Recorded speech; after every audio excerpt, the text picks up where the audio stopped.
the defense has met up with a lot of problems in relation to the defense of the clients. The main and most important one is in relation to access to them.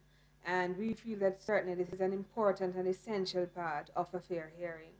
We have either been given very limited access or in some cases totally denied. To make it worse and to aggravate matters, during this period, my clients were being taken out one by one, day after day, being interrogated by the police, being denied their request to have their lawyer present.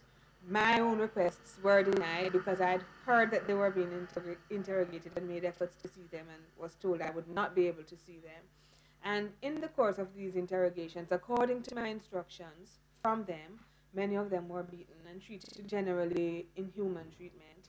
I must say that in the case of one or two, I was able to see marks on their bodies which corroborated their story. Secondly, even those lawyers who we have been able to secure, who have attempted to come in the island, have either had problems at immigration the moment they came in, or else were finally given permission to enter the island, but for a very limited time.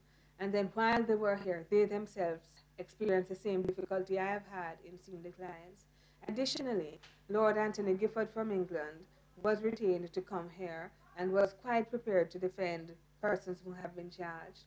For the first time, his application was turned down. When I say for the first time, I mean for the first time an English attorney of his training was turned down. It had never happened before.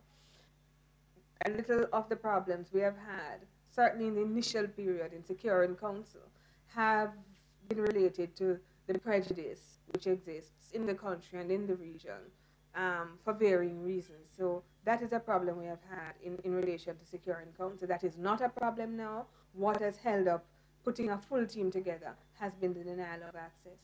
But to look at the question of revenge and prejudice more broadly, there definitely is a lot of prejudice which exists against our clients. And we think that could affect the question of being able to obtain a fair hearing. The charges which the prosecution intend to proceed on are the charges of murder, and that involves a jury trial.